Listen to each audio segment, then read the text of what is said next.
Welcome back, everyone, to Onyx's Rambling Reviews. And to an actual review this time, instead of a this or that, which is what I'm deciding to call that series, even though right now there's only one video in it. Today's movie, as mentioned in previous videos, Mortal Kombat 2, finally. Should have been out earlier.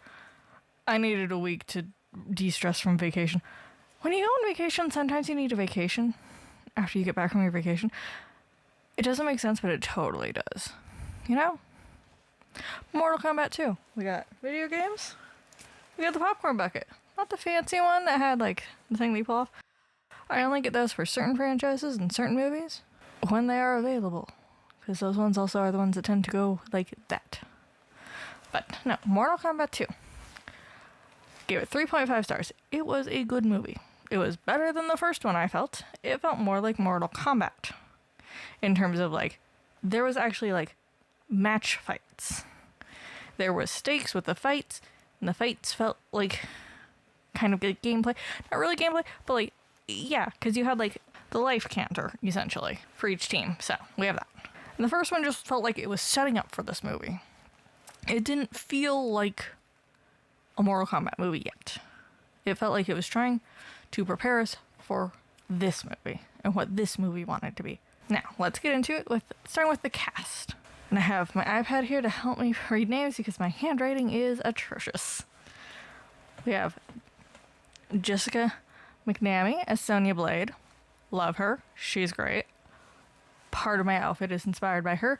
The other part of my outfit is Johnny Cage. You have Louis Tan as Cole Young. Ludi Lin as Liu Kang. I am probably horribly mispronouncing that. And I apologize entirely. One day I'll figure out how to pronounce names. Mekad Brooks. I'm not sure how you pronounce his first name. That's an interesting first name. I like it. I have no idea how to pronounce it. He plays Jax. Liked him in the first movie. I like him in this one. Well, let's see who else do I have. I'm looking over here to, like, make sure I'm not, like, horribly misreading something that I wrote down. You have Josh Lawson as Kano. He's back. We'll get into that. Carl Urban as Johnny Cage, who is our main character in this movie. I liked him. He was fun. He was a good character to go on, I feel. Adeline Rudolph as Kitana.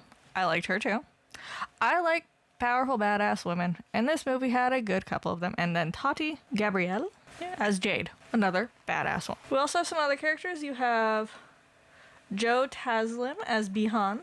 You have Max Huang as Kung Lao. Martin Ford as Shao Kahn. He's important, actually. Tadanobu Asano as Raiden. Chin Hong as Shang Tsung. And Hiroyuki Sanada as Hanzo Hasashi. I think I got all of the important people. I could be missing somebody, and I apologize if I am. I also apologize if I horribly mispronounced anybody's name. I am doing my best here. I'm also very white, and I apologize for that. Also, just like if I come off very, like, looking like a pale Victorian child. Yeah, that tracks. No, I thought everybody had a great performance. There were some that stood out more than others to me. Definitely Adeline Rudolph and Tati Gabrielle. They were some really strong performances. Jessica McNamee, I really liked Sonya Blade in the first movie. Seeing more of her in this movie really made me happy. Really, really liked her. And I like Liu Kang. He's not my favorite, but he does have some really well-timed quips in this movie, which are fabulous. I love them, especially. It's in a trailer. One that's just like, Johnny is definitely going to die. I'm not sure if that is. I might have written that one down directly as the quote. Yeah, Johnny will definitely die. I like that line in the trailer. It's even better in the actual movie with more context. No, it was definitely a good movie. I think this actually has potential for a third one in the franchise. I really enjoyed this one. It's definitely better than the first because it definitely feels more like Mortal Kombat. So if you really like the games, I think this is the better of the two. And you really don't have to have watched the first movie to go see this one. The first one does kind of help establish some things, but not to the point where it is a necessary watch to go see this one. There were some good effects. Nothing really stood out. The music's fine. I like the costume design. That's always great for me. I'm trying to think if there's anything else that really stood out to me. Unfortunately, it's been a couple weeks since I saw this because I watched this movie on vacation. Then I needed a break. I have my notes at least. And I have an iPad. So we're going to see how this goes. But this is me trying harder a little bit. I can actually look things up now while I'm recording instead of having to put things in later as a little note, which I'll still probably end up having to do anyway, because sometimes I'm an idiot. Okay, as of now, we are going to get into the review, because I don't think I have too much. There are some gorgeous set pieces, I'll give them that. There were also some really nice set pieces. Some of them were a little boring. Some of them were really good, though. I would have put on sunglasses, and by that I mean I would have stood out in the sun, because these are transition lenses. There's no sun right now. It is a very gloomy day out. Also, I did not want to have to sit through my glasses transitioning while filming. That would have been weird. But I have like the little jacket for Johnny Cage. I try to go little Sonia with the shirt and the ponytail. So I'm kind of mixing characters a little bit here, but moving on. Spoiler alert. Da, da, da. We start off with a character backstory. It's little young Kitana. The Lord of Thunder is always listening, according to her father. That's a little weird that Raiden's always listening, but I guess if you're like a god, sometimes you don't really have anything better to do than listening to the lives of mortals. Get bored probably just with eternity. I don't know what the lives of gods are like. It also depends on which gods we're talking about. So your strength is in your head and in your heart, not in your fist. The problem with having recorded this so late is some of these notes are going to be really weird for me right now, trying to recall back to the movie. This is why I usually like to record within a few days of me seeing the movie. And I should have done that. But this is what we're getting, and this is going to be very entertaining, I think. And now we're getting into, what is essentially, it's not the first Mortal Kombat, but it is the one in which the Lord of Shadows, Shao Kahn, shows up and takes over Kitana's world by defeating her father. So we kind of learn the rules of the Mortal Kombat fighting system in this flashback backstory segment. Everything. Then now there's combat. It's a one-on-one fight, and a dude brought a sword to a hammer fight. Shao Kahn has a huge, massive warhammer, and Kitana's dad just has a sword. That is not an evenly matched fight. And yet, sword dude lasts longer than you expect him to, but the hammer does beat the sword. And the sword, there's a point where you think the sword guy's gonna win, where Kitana's father almost wins, but alas, he does not. Hammer guy wins. And then, because of this, Kitana's mom, she wasn't very happy with the results, so she tries to go fight. Nope, that doesn't work. Everybody, because you have the whole world there. I don't know how big these worlds are. I think it might just be this kingdom, but there's probably more people on this world.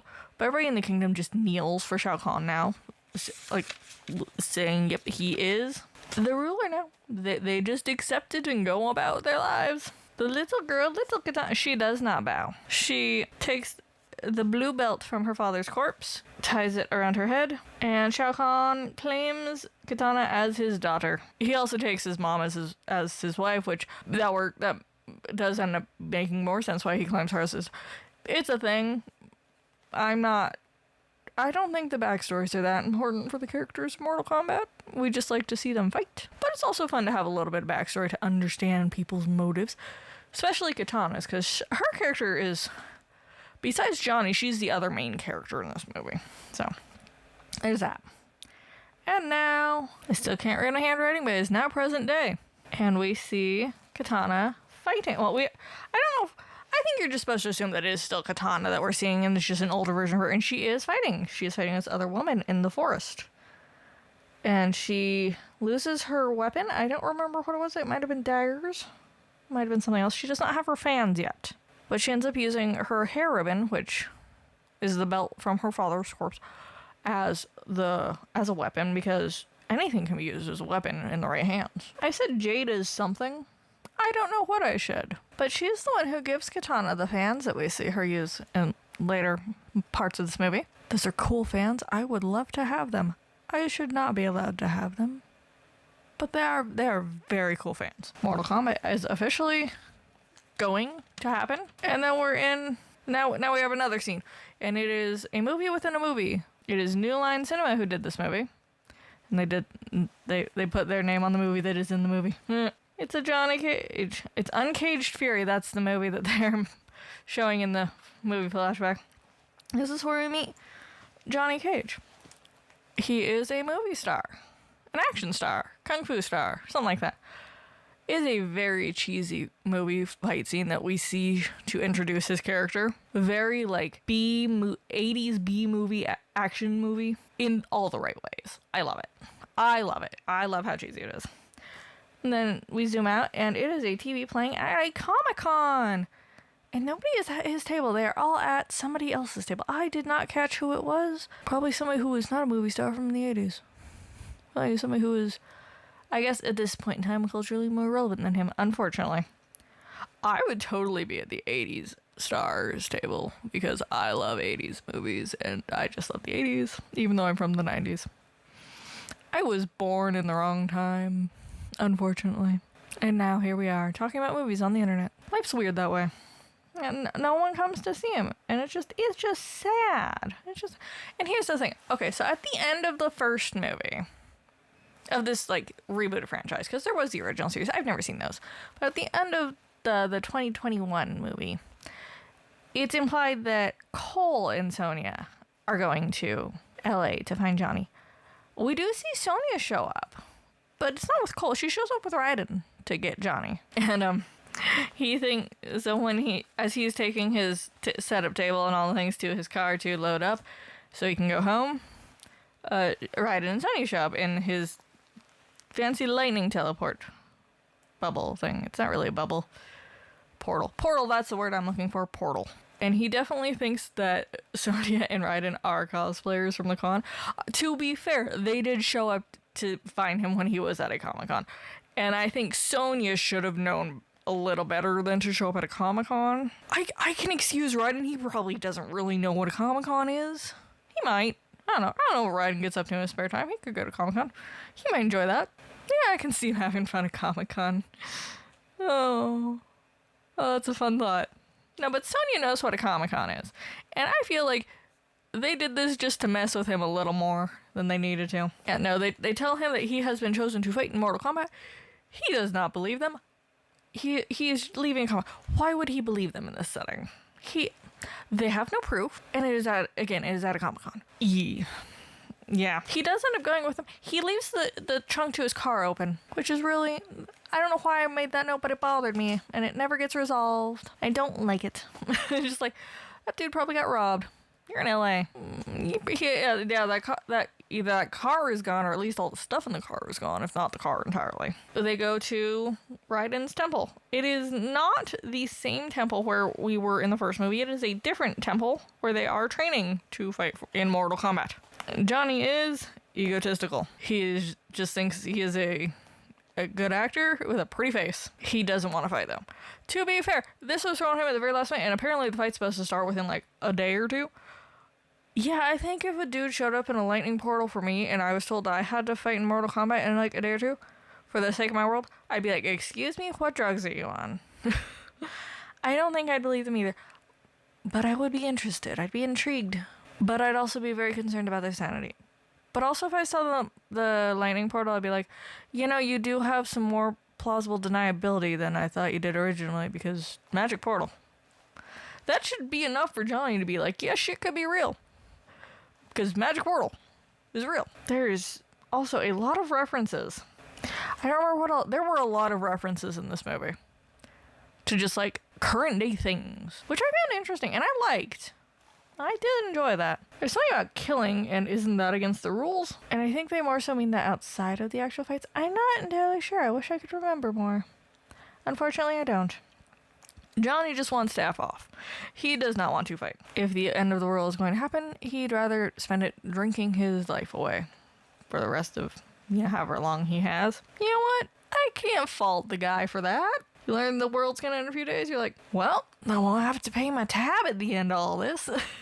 We also find out Johnny is actually a trained fighter. He has multiple belts in, I think, a couple different fighting styles. So there's that. He's at the bar. There's a fan there, and they're just like, wouldn't it be cool if they rebooted Citizen Cage? And Johnny's just like, off, dude. He does not want to deal with this fan and what they want to do with him, or not do with him, but like interact with him. He just does not want to deal with that. The bartender's pretty chill though, and as he turns around to get Johnny a new drink, Johnny is summoned because Mortal Kombat has begun, and it is random who gets chosen for which fights. So our first round is 1-on-1, but there's 2 fights happening at a time. Johnny is one of the 2 chosen fighters. The other is Sonya. But before that, we get necromancy. Because why not? Why not bring back some dead people? I mean, I guess it's not against the rules, as far as I know. We do enjoy some necromancy, though. Yeah, during the talk about the reboots, there's some meta jokes about just franchise after franchise getting rebooted these days, which is somewhat true. I mean, to be fair, Mortal Kombat itself is a reboot of the franchise because they did Mortal Kombat movies back in what, the 90s, I think. Let's find out. Yes, okay. Yeah, because these movies are essentially reboots of the 90s movies. To be fair, at least now you have better budget for better effects. Also, the effects are just gotten better over time, so there's that. I don't know, I actually may have watched them. But yeah, you have Sonya, who has been chosen for round 1, but nobody else. Like, because we flash back to the group with Cole, Raiden, Sonya, all of them, Jax, Liu Kang,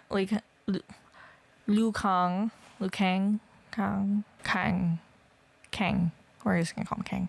Who else is there? Jax, Sonya, Liu Kang, Raiden, and Cole. Out of all of them, Sonya is the only one to get chosen. I don't know if they know it's 2 fights happening at that moment. They could just assume it's 1 fight since Sonya's the only one getting chosen, nobody else is.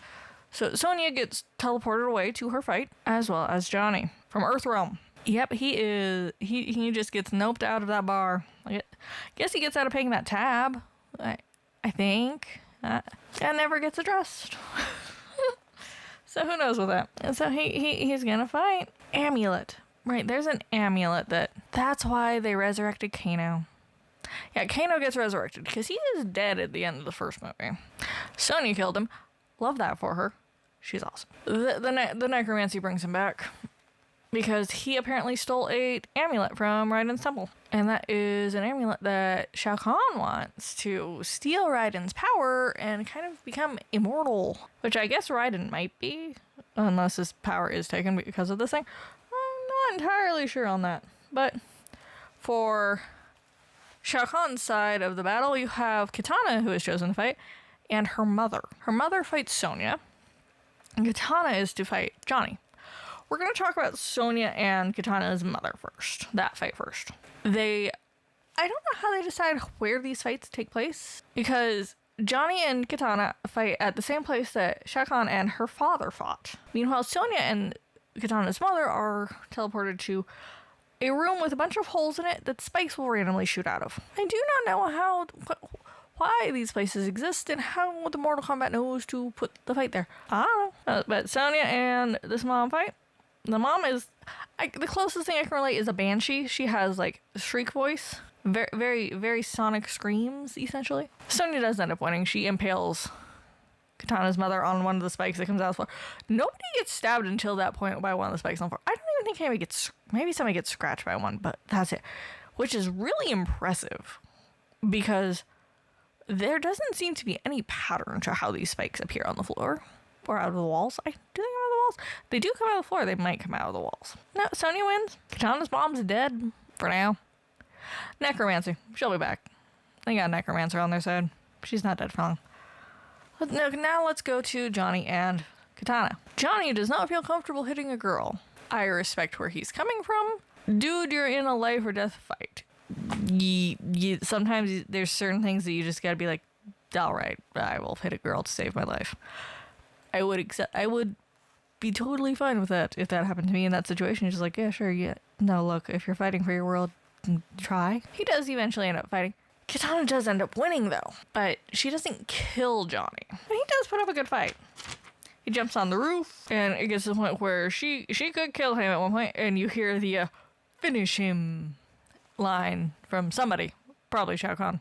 She does not finish him. She lets him live. But she has taken the win because, I don't know if he yielded, but like something like that. She doesn't kill him. When Kana got resurrected, he did not get his eye back, which Sonya had ripped out. And he keeps pestering the necromancer for one. He does get his eye back, and it still shoots lasers. I think the necromancer just gave it to him so he would shut up and stop pestering him. And Johnny is sad that he lost, but he is alive. So there's that. He and Raiden kind of have a talk. Raiden tells Johnny, you don't need a lecture, you need perspective. Because he doesn't really have good perspective. He's just like, it would help if I remembered more of this. I am so sorry. I am so sorry. The next review will be better, I promise. I have no idea what I'm going to wear for that, though. Katana sneaks away. She's sneaky. We find out she is a double agent. She is actually working for Raiden. Or with Raiden, per se. And she asks them, because she has this way that she can portal to where Raiden's temple is and talk to him and, share information. And she asks them to spare Jade.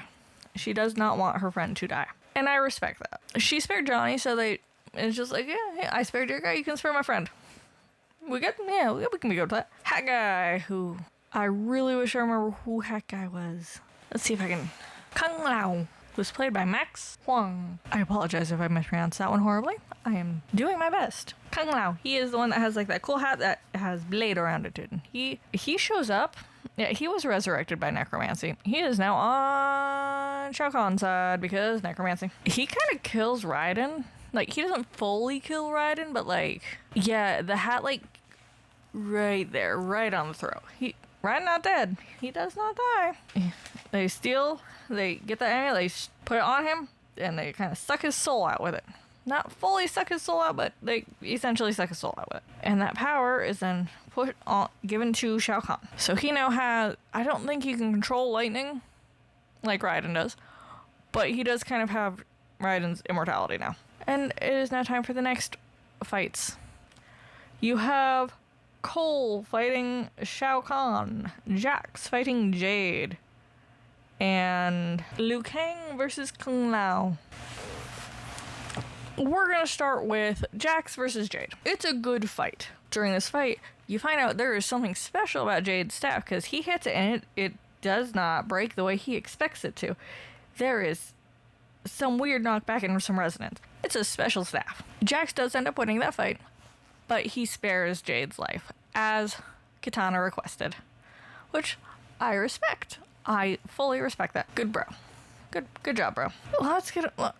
Here, okay. The first movie was essentially all about Cole Young, and how he is going to be one of the fighters in Mortal Kombat, and how important that is. He is immediately killed off in this fight. He does put up a decent fight, but he is the only one from their team, I think, who is legitimately killed. Head crushed, thrown into like toxic water or something. He's gone.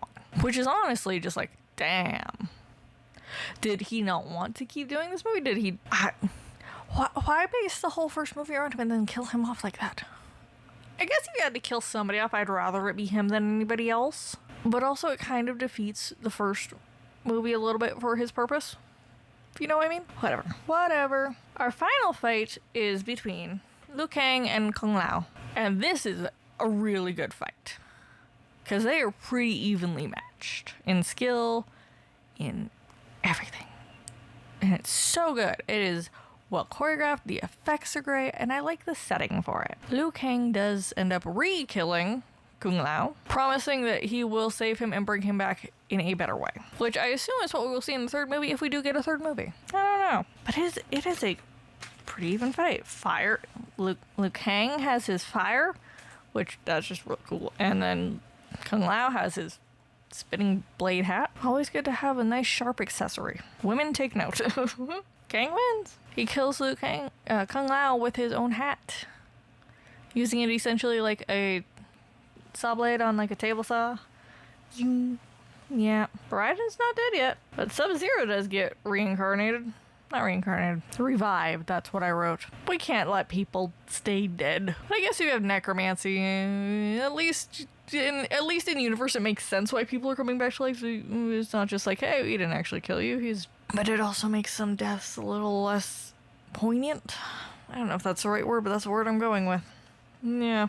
So we have Johnny Cage and their team, and they realize Cole's dead because he doesn't come back after Kang and Jax do. Yeah, so now they're trying to figure out how to save Raiden and, I guess, win Mortal Kombat. And Katana shows up and she tells them of a way into the palace. It is not an easy way in.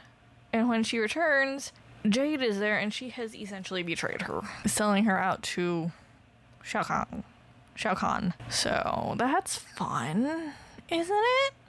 We love when your friend betrays you because they feel like that is their sense of duty and everything. Why, Jade? Why? Like, I get why, but also, it just moves the plot forward. So the way into the palace involves tunnels that only, I wrote this down as Turkartans. I am pretty sure that is not right, and I will attempt to fix this now. Tarkatan. There's not another R in there. Okay, Tarkatan. And they have a tunnel that leads them into, like, the basement area of the castle. It's not into, like, the dungeons or anything, I don't think. They get into the...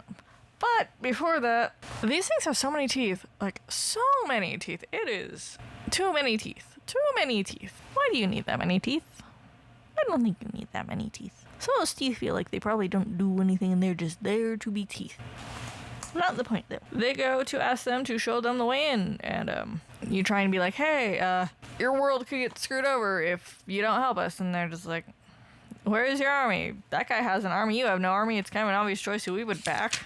And then Johnny does Johnny things. And he puts up he talks a big talk. But can he fight? Can he back his words up with fighting? Maybe. Because originally it was going to be Kang who fought Baraka, the leader of the Tarkatan. My first question when I saw this scene was, how is there no language barrier? Just in general, there's a whole bunch of people from different realms. How is there never a language barrier?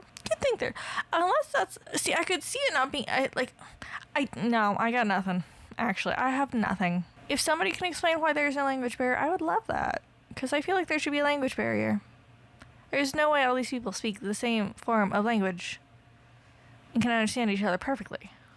But whatever. Baraka finds Johnny annoying, and he chooses to fight him instead of Kang. And this is when Kang says, Johnny will definitely die. So the fight starts, and Johnny just essentially starts running away. He hides in a hut. There are two kids in there. He asks them to be quiet. They immediately give him away when Baraka shows up in the hut looking for him. Because of course they're going to give him away. They don't know him. They have no loyalty to this man. They have more loyalty to their chief than they do to this random human being. Yet they keep fighting. I have something in my eye. That is fun. Okay. He gets yeeted out of the roof of that hut. His glasses come off. Sunglasses. He loves his sunglasses.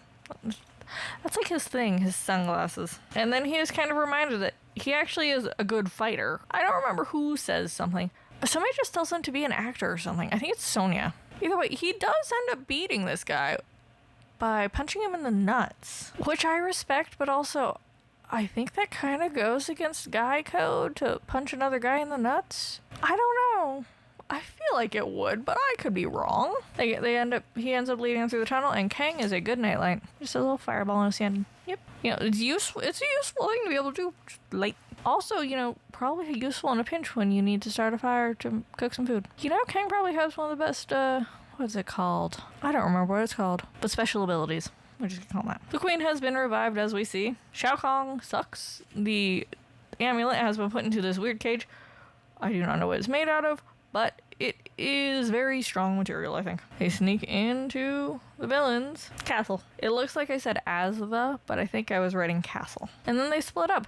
What? I guess in this case it makes sense, but at the same time, why do people always split up in movies? When the best option is probably to stick together, because then your powers, whatever.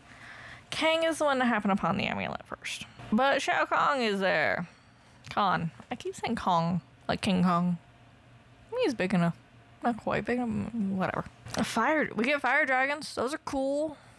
As Liu Kang tries to fight Shao Kahn by himself. And this is also where we find out that he is essentially immortal and he will heal from any wound.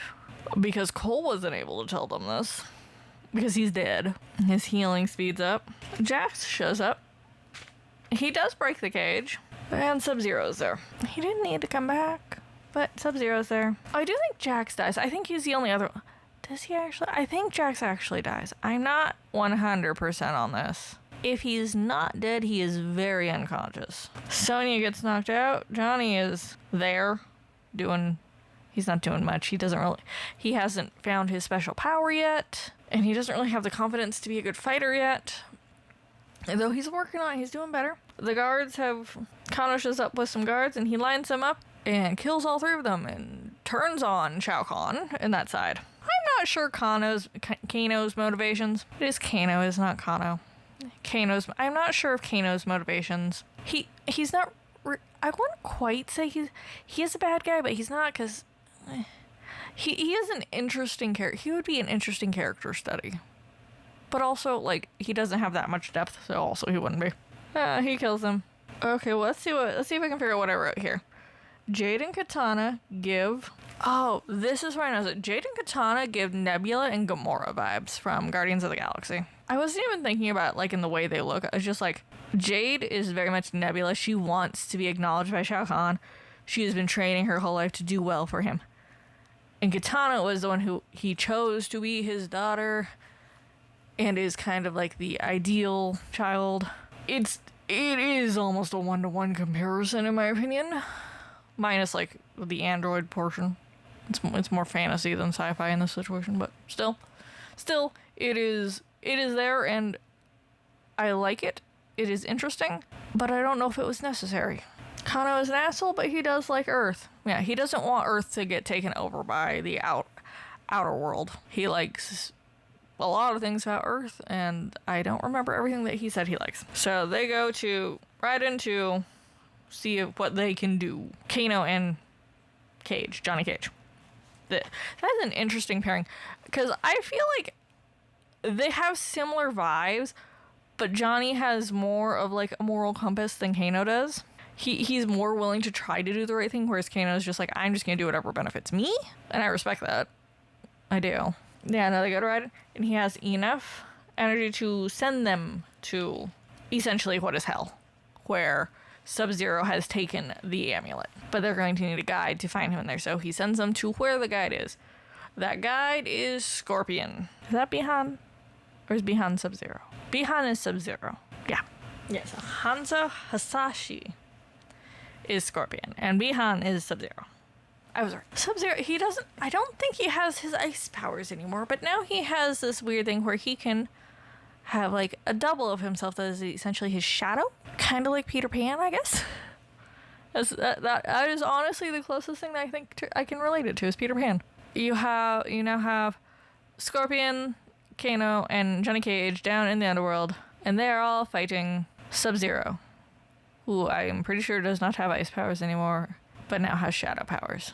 Meanwhile, Jade has broken her staff, and we find out it's green inside. It's Jade inside. The staff is made of jade. It is Sub-Zero versus Scorpion. They get the amulet. They don't know how to destroy it. I don't remember if I think it's Johnny Cage who gets the amulet. I don't think it's Kano. But they do end up getting the amulet from Sub-Zero. But they don't know how to destroy it. They do not know what to do. But we also now have our final battle of the Mortal Kombat tournament. And that is Sonya and Kang versus Shao Kahn. Kang dies. He like turns into fire and floats away at one point, leaving essentially just Sonya to fight. And she does not die. She just gets knocked out. It almost comes to the point where you think Shao Kahn has won because there are no more lights on the good side, the Johnny Cage's side, the Raiden side. But what's this? Ooh, surprise twist. Katana switches sides and now must fight Shao Kahn herself. More so I think she kind of has an idea what's going on. She's just kind of waiting him out enough for the amulet to be destroyed so she can actually damage him and kill him. I don't know. Katana does, and Johnny drops the amulet. Somebody has teleporting magic. I don't remember who it was. I think it was Shao Kahn, or was it Sub-Zero? Somebody has it, and I think that's OP. And I don't think people should be allowed teleporting magic in these kind of fights. That just does not seem fair. But Jade shows up. I think Katana somehow got through to her. I'm not sure how. I don't know what was said there. But hey, she's now fighting for the good people and against Shao Kahn, trying to destroy this amulet. And you end up seeing Kano has his laser pointed at the amulet. He is firing all his power. Scorpion is using whatever power he has and shooting that at the amulet. Jade is firing her power at the amulet. All three of them fight, like, they're going full blast at this thing, and it is not getting destroyed. But guess what? Johnny finds his power in this moment, and I'm not exactly sure what it is. They end up destroying the amulet because Johnny found his power. Good for him. I think he's just a cool fighter dude now with, like, enhanced strength or something. I don't know. But because of this, we see that in the fight with Shao Kahn, Katana injures him, and he doesn't heal. And he realizes, and he's just like, oh no. And Katana ends up winning, epically. And she is queen now of that world. To be fair, she would have ended up being queen at some point because she was the princess. So it makes sense. And yeah, I don't think they'd want her zombie of a mom to be the queen of that world right now, who was also willingly working with Shao Kahn. Meanwhile, Katana was trying to actually save her people. This joke works if I was going to tell you my real name. I'm not. And so this joke doesn't make sense in any context. But I don't make heroes. But there was, after Johnny had defeated Arakan, I've already forgotten his name, the Tarkaton, he promised to come back and tell them of his story and how he became a great fighter and everything. He does come back and tell them his story. And being an actor and, you know, a movie star, he definitely embellishes and makes himself look better than he actually did in all the stories and everything. And they're just like, okay, well, now they found the necromancer too, so they're gonna go like revive. Yeah, Raiden's back to being alive also because the amulet got broken, so his power came back to him. So that's good. They got the necromancer, so I think they're gonna try to revive Cole, probably Kung Lao, and Jax. I think Jax is dead. They'll definitely. Sonya's definitely gonna revive Jax. She also just wants to re-kill Kano. She does not like that man at all. She would rather him just be dead. And I love her for that. And that is my very mangled remembering of this movie. This was not my best review. I am so sorry for that. But I do like having the iPad so I can look things up. That is going to be useful, and I will probably keep that around. Yeah, that was Mortal Kombat 2.